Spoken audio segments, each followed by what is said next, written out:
Bismillahirrahmanirrahim. Assalamualaikum warahmatullahi wabarakatuh. Alhamdulillahirabbil alamin wa bihi nasta'in wa la mudilla lahu wa wassalatu wassalamu ala asyrofil anbiya'i wal mursalin wa ala alihi wasallam. Pada kesempatan kali ini kita akan membahas mengenai modal penakalan masyarakat muslim yang kita bagi menjadi bayani, irfani, dan ruhani. Sebelum kita masuk pada pembahasan inti dari tiga nalar ini, kita akan menjelaskan mengenai beberapa konsep kunci yang dijelaskan oleh Abid Al-Jabiri dalam Takwin Al-Aql-Arabi, yang nanti kita lanjutkan dengan pembahasan mengenai bayani itu apa, kemudian irfani itu apa, kemudian burhani itu apa. Saya lebih banyak memfokuskan ke dalam penjelasan bagian-bagian itu melalui Bunyah Al-Aql-Arabi, ya. Jadi nanti penjelasannya akan mengacu pada satu kitab itu. Baik, kita mulai penjelasan mengenai terminologi kunci. Penjelasan untuk masuk kepada nalar ini akan lebih baik ketika kita bisa membedakan apa yang dimaksud al-fiqh, kemudian apa yang dimaksud al-aql. Jadi ada terminologi pemikiran, ada terminologi nakal, ada terminologi akal. Akal kita yang kita maksudkan di sini adalah nalar. Al-Jabiri membagi pemikiran itu menjadi dua. Yang pertama, pemikiran sebagai perangkat. Yang kedua, pemikiran sebagai produk pemikiran. Pemikiran sebagai perangkat itu memfungsikan dirinya, memfungsikan pemikiran dalam wilayah produksi pemikiran. Sedangkan pemikiran sebagai produk itu terdiri dari kumpulan pemikiran-pemikiran. Pemikiran sebagai perangkat untuk menghasilkan produk-produk teoritis yang dibentuk oleh suatu kebudayaan yang memiliki kesadaran tersendiri. Meskipun kedua ini dibedakan oleh Al-Jabiri, akan tetapi keduanya menurut Jabiri masih memiliki keterkaitan. Pemikiran sebagai perangkat di satu sisi menciptakan pemikiran sebagai produk, begitu pula sebaliknya.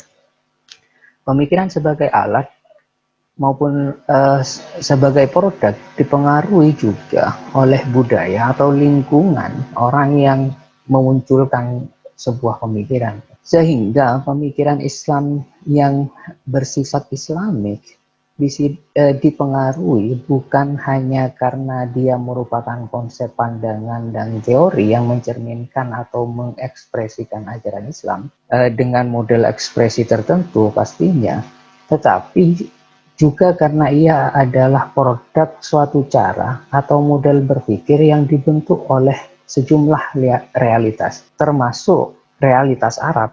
Karena realitas Arab tidak bisa dinafikan dalam proses pemahaman Al-Quran melalui konteks-konteksnya. Pemikiran sebagai perangkat diistilahkan oleh Al-Jabiri sebagai nalar. Jadi al-aqlu itu oleh Al-Jabiri difokuskan pada makna pemikiran sebagai perangkat. Jadi ketika disebut nalar, maka asosiasi yang harus muncul adalah pemikiran sebagai perangkat. Al-Jabiri kemudian membagi nalar itu menjadi dua bagian. Yang pertama nalar pembentuk, yang disebut dengan al-aqlu al-muqawwim atau al-aqlu al-fa'al. Kemudian nalar sebagai produk atau disebut juga dengan al-aql muqawwan.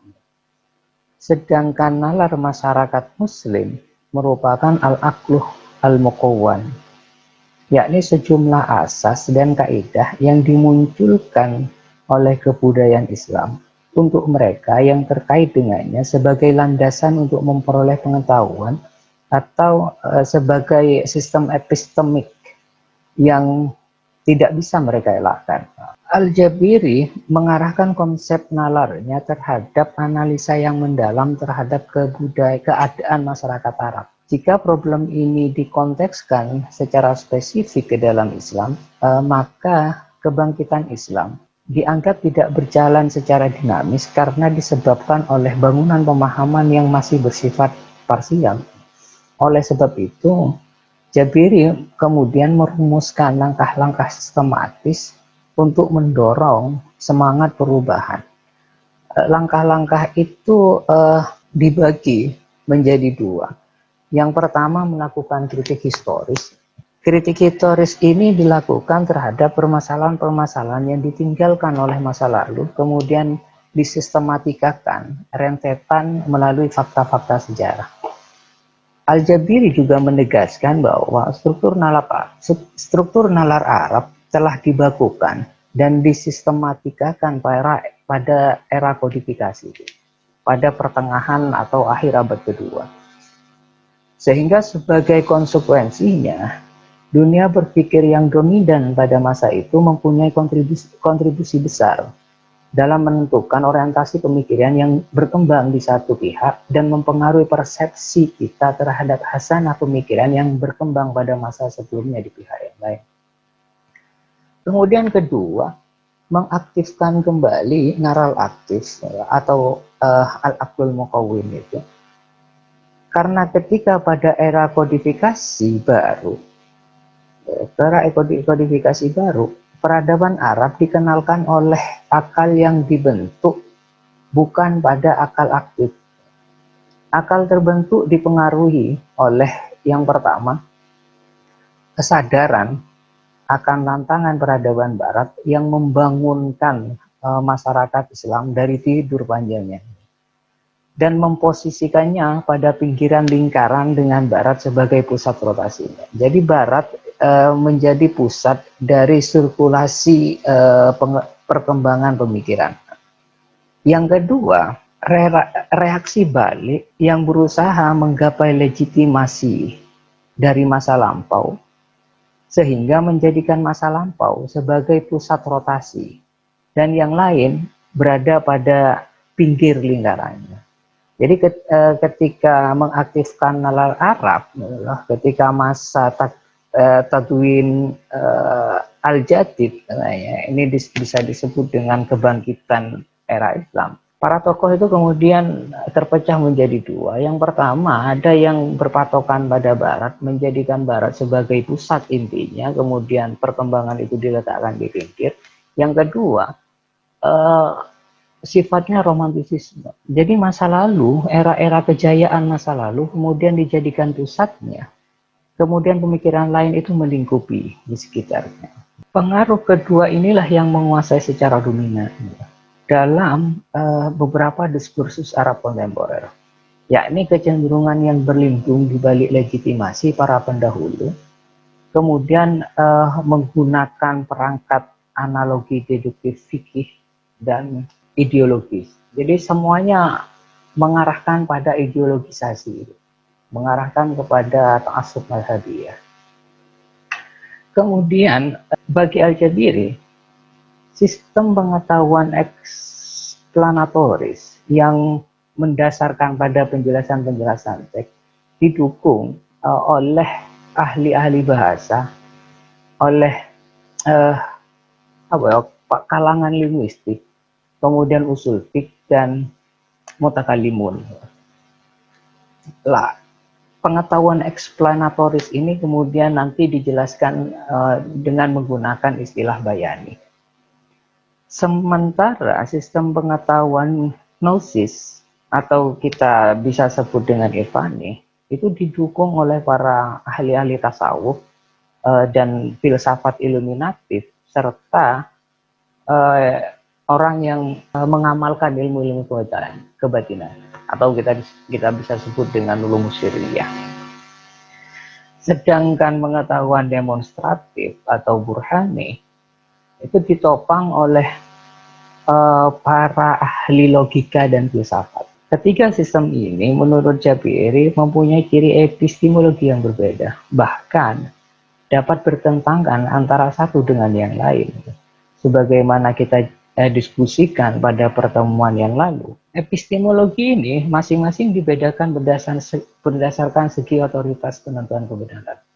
Dalam epistemologi bayani, otoritas kebenarannya ada pada teks. Yang termasuk dalam kategori pola pikir bayani adalah rumpun keilmuan bahasa Arab, usul fiqh, dan kalam. Titik temu antar berbagai rumpun keilmuan tersebut terletak pada hubungan antara teks dan pemaknaan teks sebagai ciri esensial. ciri yang yang tergantung dalam sebuah lafaz. Epistemologi irfani, otoritas kebenarannya terletak pada intuisi atau kasyaf, sedangkan burhani sebagai epistemologi berbeda secara menonjol dari kedua epistemologi yang lain, menentukan otoritasnya melalui akal. Untuk lebih menjelaskan sistem ragam epistemologi ini, kita akan menjelaskan secara satu persatu. Yang pertama, bayan.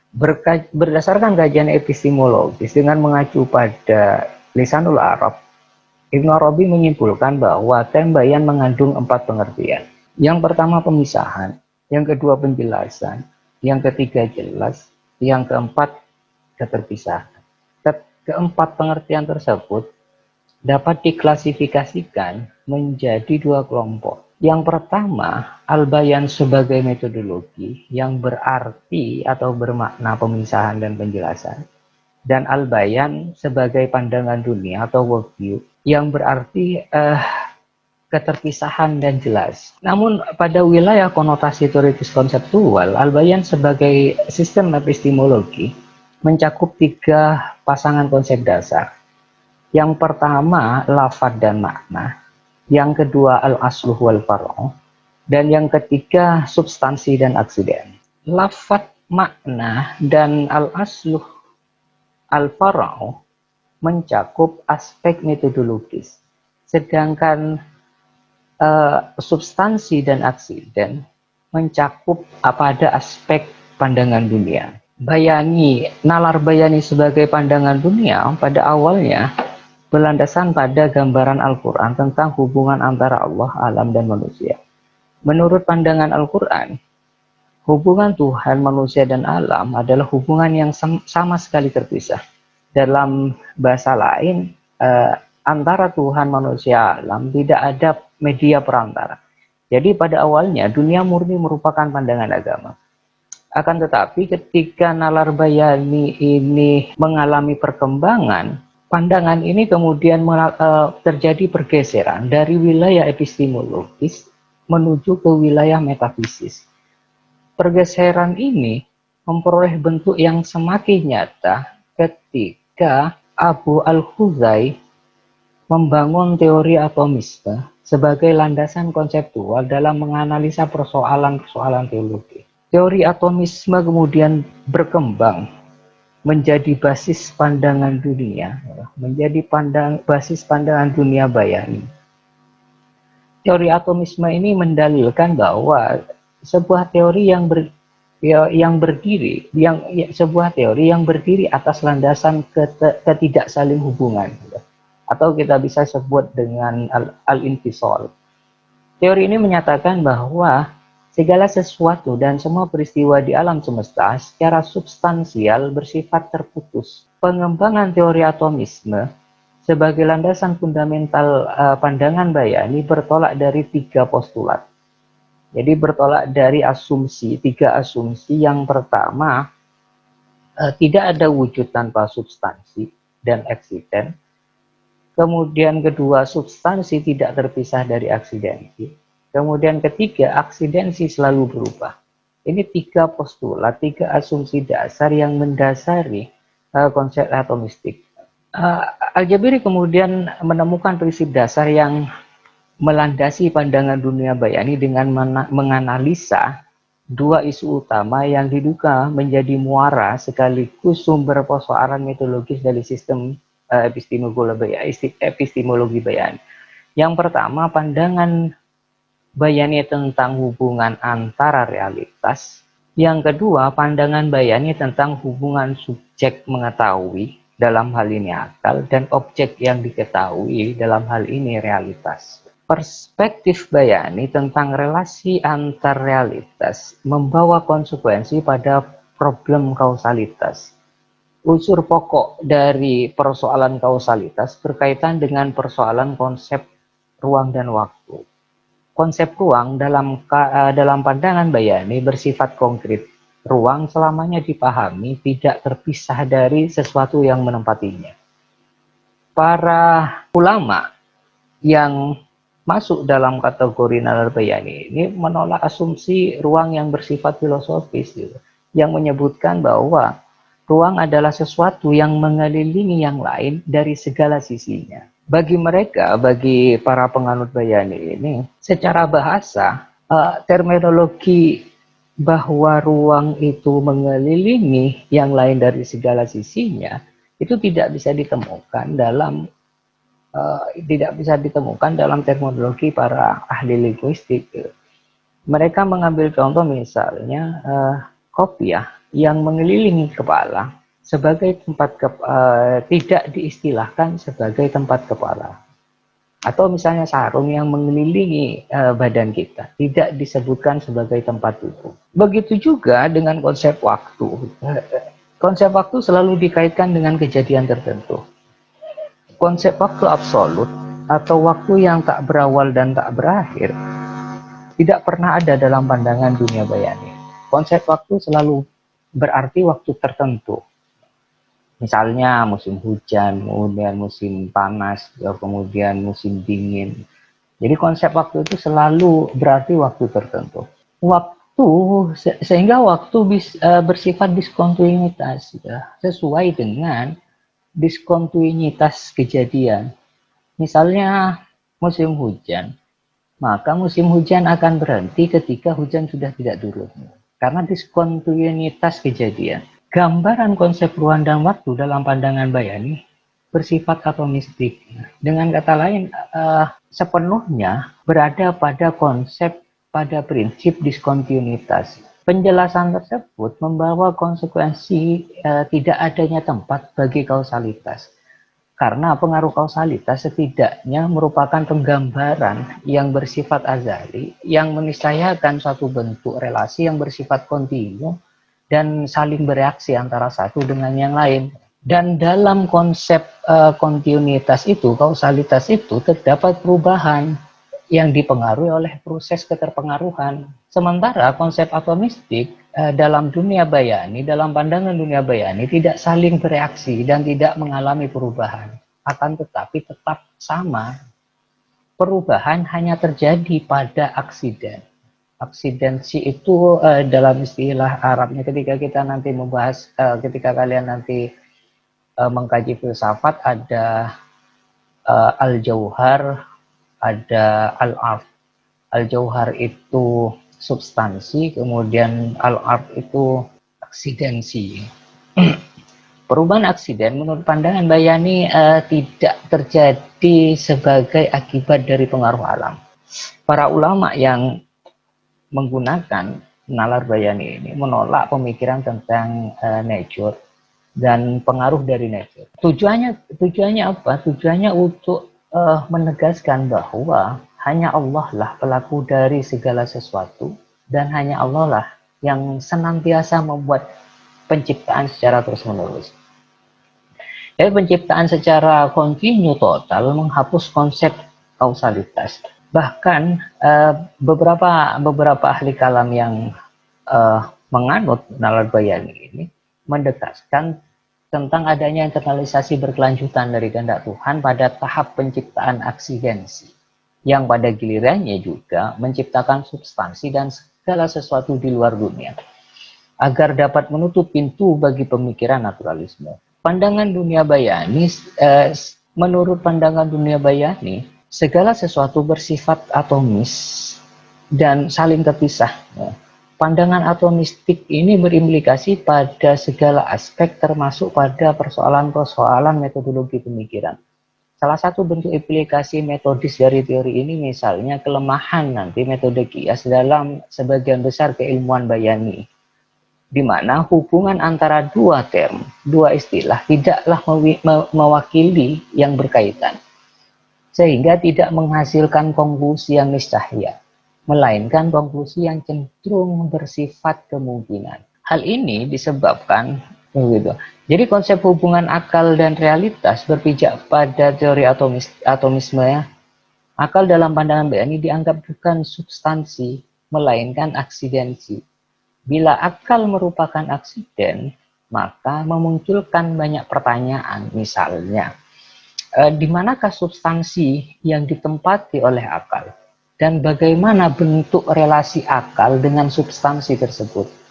Pertanyaan tersebut sebetulnya sudah dijawab oleh para tokoh yang menggunakan dalam nalar bayani.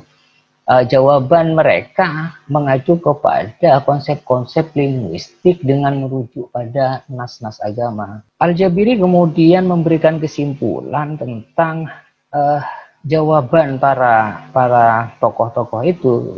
Bagi Jabiri, makna yang paling awal dari term nalar, term akal, term al-aqlu adalah ar-rabtu, yang maknanya ikatan.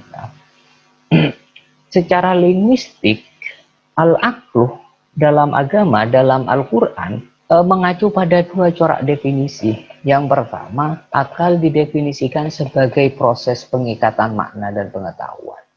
Jadi esensi akal merupakan aktivitas, bukan materi. Kedua, akal didefinisikan sebagai fungsi bagi hati dalam pengikatan makna. Artinya akal berfungsi sebagai alat bagi hati. Kemudian definisi ini masih tetap konsisten dengan perspektif teori atomisme yang menganggap akal bukan substansi. Akal digambarkan bukan sebagai tabiat, bukan sebagai substansi, bukan sebagai alat, bukan sebagai indera, bukan sebagai potensi. Melainkan akal dianggap sebagai pengetahuan-pengetahuan spesifik atau pengetahuan-pengetahuan yang sifatnya keniscayaan. Dalam konsepnya Asy'ariyah itu al-ulum ad-daruriyah. Jadi pengetahuan yang niscaya, yang primer. Dengan demikian ada perbedaan yang tegas antara akal menurut mutakallimin dan akal menurut filosof.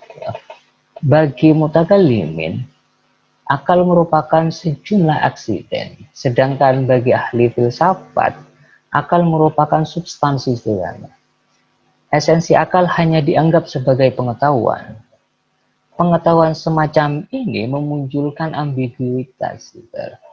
Jika bagi Jabiri, yang diambil oleh mereka adalah dalil-dalil Al-Quran, maka penelusuran terhadap ayat-ayat Al-Quran yang berbicara akal itu semuanya berbentuk kata kerja dan tidak berbentuk kata benda. Artinya Al-Quran menunjuk akal sebagai aktivitas, sebagai fa'al. Bahkan terdapat sejumlah ayat yang justru membedakan antara pengertian akal dengan pengetahuan. Jabiri kemudian mengutip wa ma ya'qiluha illa al-alimun wa ma ya'qiluha illa al-alimun. Artinya antara ya'qiluha dengan al-alimun, antara akal dengan alim, dengan pengetahuan itu dipisah, sehingga mengindikasikan bahwa akal itu memiliki pengertian yang berbeda dengan pengetahuan. Persoalan ini menurut Jabiri berkaitan erat dengan upaya ahli bayan mengembalikan topik masalah ke pandangan epistemologi bayani demi memelihara keseimbangan substansi masalah. Para ulama yang mengacu pada nalar bayani, baik Mu'tazili ataupun Asy'ari, berupaya menolak konsep tabiat dan insting tentang akal dengan mengaitkan esensi akal dengan hati. Upaya mereka untuk menghindar dari kemungkinan pemahaman esensi akal sebagai tabiat dari hati, sebagai bentuk dari hati, sebagai tabiat. Maka kemudian diajukan konsep bahwa hati adalah kumpulan sejumlah pengetahuan, bukan substansi. Ketika mereka ingin menjelaskan entitas pengetahuan yang dimaksud sebagai esensi hati dan menerima anggapan pengetahuan yang niscaya, kemudian Ibnu Arabi sebagai bagian dari Asy'ariyah mengingatkan bahwa tidak tertutup kemungkinan anggapan tersebut membawa konsekuensi bahwa akal diartikan sebagai struktur yang tetap atau sejumlah prinsip yang tetap. Hal ini justru bertentangan dengan prinsip ketiadaan kausalitas tadi. yang melandasi pandangan dunia nalar bayani. Karena bertentangan ini kemudian ada pernyataan lain bahwa akal bukan struktur dan tidak meniscayakan suatu keadaan tertentu. Untuk menguatkan pernyataan ini kemudian ada dalil-dalil yang dihadirkan, yang diambil dari Al-Quran. Gambaran ini bagi Al-Jabiri mengandung makna bahwa definisi akal betapapun harus tunduk pada prinsip okasionalisme. Okasionalisme itu peniadaan kausalitas agar tidak membawa implikasi pada gambaran tentang konsep keniscayaan akal. Kemudian Al-Jabiri berkesimpulan bahwa pandangan dunia bayani berpijak pada prinsip okasionalisme yang berkonsekuensi pada penolakan prinsip identitas. Satu-satunya prinsip yang diakui adalah prinsip non-kontradiktoris. Kemudian selanjutnya adalah nalar irfani. Irfan dalam bahasa Arab merupakan masdar dari arafah, kemudian itu sama maknanya dengan ma'rifah. Kemudian irfan itu bisa bermakna al-ilm. Kemudian irfan itu juga dipergunakan untuk menunjukkan jenis pengetahuan yang tertinggi yang dihadirkan dalam kalbu dengan cara kasyaf dan ilham atau ilham.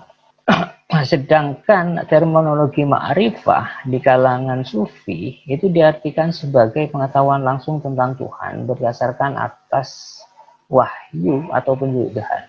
Jadi al-kasyaf itu atau ma'rifah bukan hasil atau proses mental, tetapi tergantung sepenuhnya kepada kehendak dan karunia Allah yang bebas memilih siapapun yang dikehendakinya untuk mendapatkan itu. Irfan sebagai sistem epistemologi dan ontologi sebenarnya berasal dari budaya Yunani yang banyak dalam aliran itu menyebut gnosis.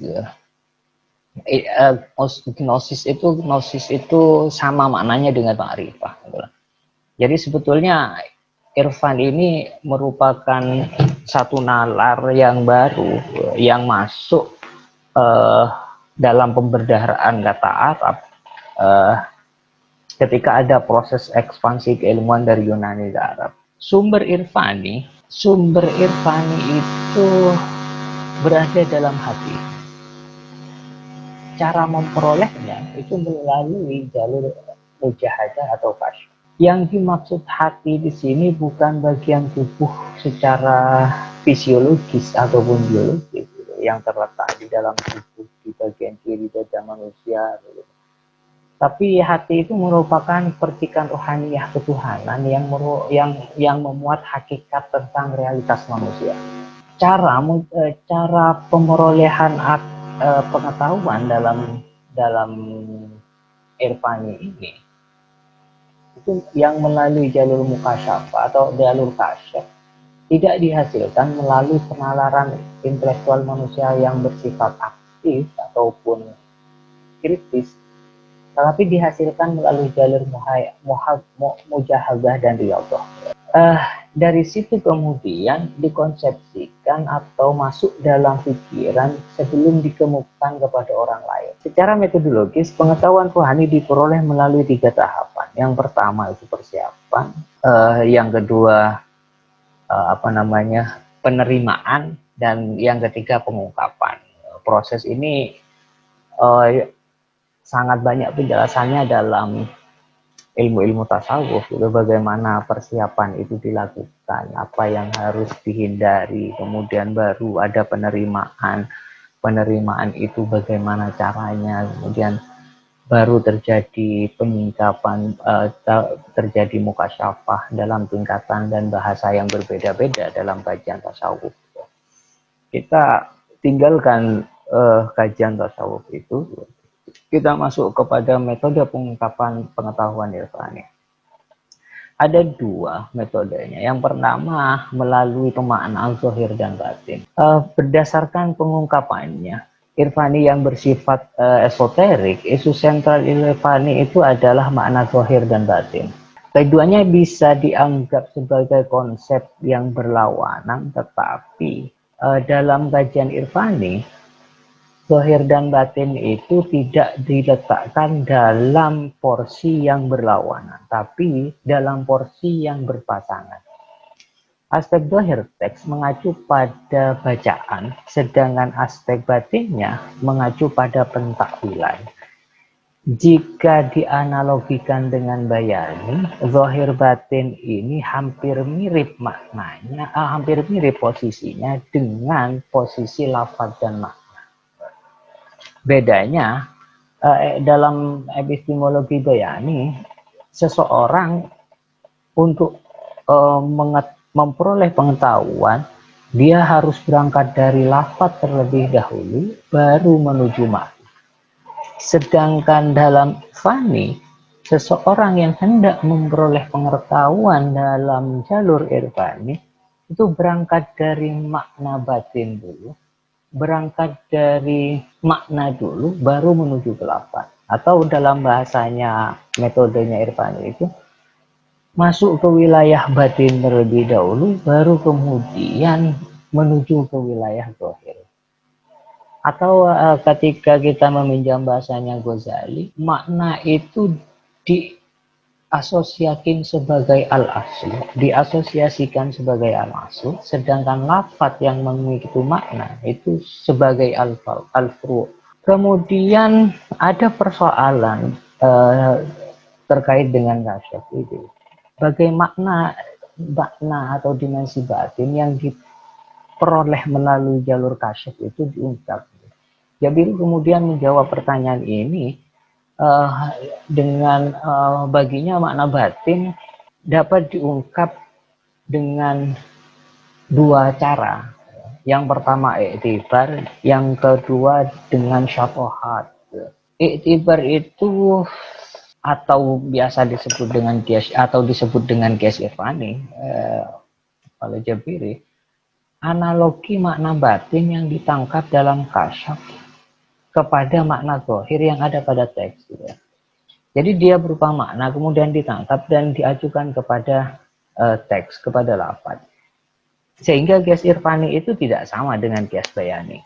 Kias irfani itu berusaha menyesuaikan konsep yang telah ada atau pengetahuan yang telah diperoleh dari jalur kasyaf dengan teks. Atau dalam istilahnya kiasul ghaib ala syahid. Sehingga dalam proses ini kiasul ghaib ala syahid ini tidak membutuhkan ilah, tidak membutuhkan pertalian antara lafaz dan makna, tidak membutuhkan korenah lafziyah anil maknawiyah, sebagaimana ketika kita mengacu kepada nalar bayani, kias bayani, tapi hanya berpacu, hanya mengacu pada isyarat atau petunjuk batin melalui jalur kasyaf itu. Yang kedua, pengetahuan kasyaf itu diungkap melalui syatohat. Syatohat itu satu momen di mana seorang sufi mengalami pergolakan batin yang luar biasa sehingga dalam dirinya tersingkap, ada wijdan di sana. Karena ada limpahan pengetahuan yang langsung berasal dari sumbernya dan disertai dengan pengakuan-pengakuan. Kalau misalnya kita menemukan ungkapan ana al-haq, misalnya begitu dan lain sebagainya, itu diperoleh dari proses syafaat. Ungkapan yang semacam itu keluar ketika seseorang mengalami pengalaman intuitif yang mendalam, sehingga sering tidak sesuai dengan kaidah teologis ataupun epistemologis tertentu. Jadi ungkapan itu pasti secara syariah tidak akan dibenarkan. Kemudian metode yang kedua adalah nubuah dan wilayah. Nubuah dan wilayah ini tingkatan kenabian dengan kewalian. Jadi kenabian itu melalui wahyu, wilayah itu melalui ilham. Jadi pengetahuan yang bersumber yang ditujukan kepada Nabi, maka pengetahuan itu diperoleh melalui wahyu. Sedangkan pengetahuan yang diperoleh oleh seorang wali diperoleh melalui ilham. Nala yang ketiga adalah nala burhani. Secara etimologis, burhani itu adalah bermakna argumentasi yang kuat dan jelas. Al-hujjah al-fasil al-bayyinah. Secara terminologis, al-burhan itu bisa diartikan sebagai pembuktian yang tegas dan keterangan yang jelas. Jadi epistemologi burhani itu memiliki kekhasan yang berbeda dengan bayani dan irfani yang terletak pada otoritas menentukan kebenaran. Dalam epistemologi bayani, seperti yang dijelaskan sebelumnya, otoritas itu ada pada teks. Sedangkan irfani, otoritas itu ada pada kasyaf. Sementara burhani, otoritas itu pada akal. Jadi rasio akal itu yang mampu mencapai argumentasi yang kuat dan jelas. Mencapai al-hujjah al-fasil al-bayyinah. Secara historis, nalar burhani ini lahir pada abad ketiga di Yunani. Penemuan silogisme dan lain sebagainya. Kemudian masuk ke Islam melalui tangan Al-Kindi, Al-Farabi, Ibnu Sina, dan Ibnu Rushd. Kita tahu dalam sejarah filsafat Islam, untuk memasukkan nalar ini ke dalam batang tubuh epistemologi keislaman, itu perdebatannya sangat luar biasa. Bagaimana kemudian Al-Kindi, Al-Farabi menemukan pertentangan. Itu sekilas sejarah bagaimana asal burhani itu. Bagi Jabiri, metode burhani itu bertumpu sepenuhnya pada perangkat kemampuan intelektual manusia, baik dicapai melalui panca indera, pengalaman maupun daya rasional, dalam upaya memperoleh pengetahuan tentang semesta. Epistemologi burhani berbeda dengan epistemologi bayani dan irfani yang masih berkaitan dengan teks suci. Burhani sama sekali tidak mendasarkan diri pada teks, tidak juga pada pengalaman. Burhani menyandarkan diri kepada kekuatan rasio, kekuatan akal yang dilakukan melalui dalil-dalil logika. Bahkan dalam tingkatan tertentu, dalil agama hanya bisa diterima sepanjangnya sesuai dengan logika rasional. Jika kita bandingkan epistemologi ini dengan epistemologi sebelumnya, maka bayani menghasilkan pengetahuan lewat analogis fisik, analogis non-fisik, atau dari al-furu ke al-aslu. Sedangkan irfani menghasilkan pengetahuan lewat proses penyatuan ruhani kepada Tuhan dengan penyatuan universal. Burhani menghasilkan pengetahuan melalui prinsip-prinsip logika atas pengetahuan sebelumnya yang telah diyakini kebenarannya. Sehingga pengetahuan burhani itu adalah rasio, bukan teks atau bukan intuisi. Rasio ini yang dengan dalil-dalil logika memberikan penalaran dan keputusan terhadap informasi-informasi yang masuk lewat panca indera yang dikenal dengan istilah tasawur atau tasdik. Jadi tasawur itu bagaimana gambaran, bagaimana pembentukan konsep berdasarkan data-data dari panca indera kita. Sedangkan tasdik adalah proses pembuktian terhadap kebenaran konsep tersebut. Jadi konsep yang diperoleh dari tasawur kemudian dibuktikan kebenarannya dalam proses tasdik itu. Dalam hal mendapatkan pengetahuan, epistemologi burhani menggunakan silogisme sehingga dia bisa menghasilkan satu pengetahuan. Silogisme ini agak mirip maknanya dengan kias, atau dalam istilahnya nanti Jabiri itu kias al-jami' yang mengacu pada mana asal. Secara istilah, silogisme itu suatu bentuk argumen di mana dua proposisi yang biasa disebut dengan premis dirujukkan bersama sedemikian rupa sehingga sebuah keputusan yang pasti bisa dihasilkan. Karena pengetahuan yang dihasilkan dari nalar burhani itu tidak hanya berdasarkan rasio semata, gitu. Tapi rasio itu membutuhkan bentuk silogisme, maka silogisme itu harus dipenuhi terlebih dahulu. Ada beberapa tahapan dalam proses silogisme itu sebelum mendapatkan kesimpulan. Yang pertama itu proses pengertian atau makfulat. Tahap ini adalah tahap proses abstraksi atas objek-objek eksternal yang masuk dalam pikiran. Tahap kedua adalah tahap pernyataan atau ibarah. Tahap pembentukan kalimat atau proposisi atas pengertian-pengertian yang telah kita peroleh di tahap pertama. Proposisi ini harus membuat subjek maudhu atau harus membuat mahmul predikat, serta ada keduanya itu relasi. Untuk memperoleh pengertian yang tidak dapat diragukan, sebuah proposisi harus mempertimbangkan al-khamsah, 5 kriteria.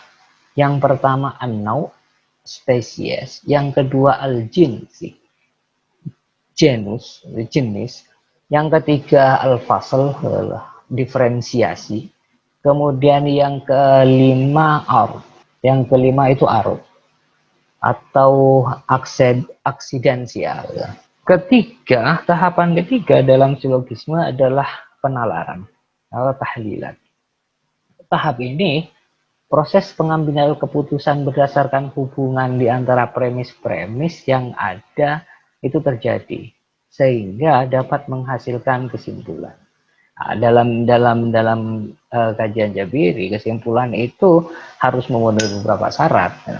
Pertama, mengetahui latar belakang dari penyusunan premis. Kedua, adanya konsistensi logis antara alasan dan kesimpulan. Ketiga, kesimpulan yang keluar harus bersifat pasti dan benar. Harus pengetahuan itu kemudian muncul dari proses silogisme ini. Bayani yang masuk dalam wilayah keilmuan yang bersumber dari realitas atau dari al-waqi, maka pengetahuan ilmu-ilmu yang muncul darinya itu bisa disebut al-ilmu al-husuli. Ilmu yang dikonsep, disusun, dan disistematikkan melalui premis-premis logika, atau dalam bahasa Islam itu disebut mantik. Premis logika tersebut disusun lewat kerjasama antara proses abstraksi dan pengamatan indrawi yang benar dengan menggunakan alat-alat pendukung yang bisa membantu dalam proses pengamatan. Alat apapun. Peran akal sangat menentukan dalam proses ini. Karena fungsi akal selalu diarahkan pada proses pencarian sebab akibat.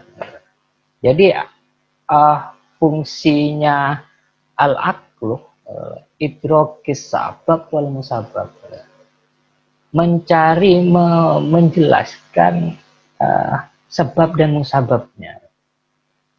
Fungsi dan peran akal dalam epistemologi burhani tidak untuk mengukuhkan kebenaran teks seperti dalam bayani, tapi lebih menekankan melakukan analisa dan menguji secara terus-menerus kesimpulan-kesimpulan sementara dan teori yang dirumuskan oleh premis-premis logika keilmuan. Jadi burhani itu sifatnya selalu melakukan pengujian atas hasil yang didapatkan oleh ilmu-ilmu sebelum. Semoga bisa memberikan pencerahan bagaimana memahami nalar burhani, bagaimana memahami nalar irfani, kemudian bagaimana memahami nalar bayani. Kita akan lanjutkan diskusi pada sesi berikutnya. Terima kasih. Wallahu a'lam bishawab. Assalamualaikum warahmatullahi wabarakatuh.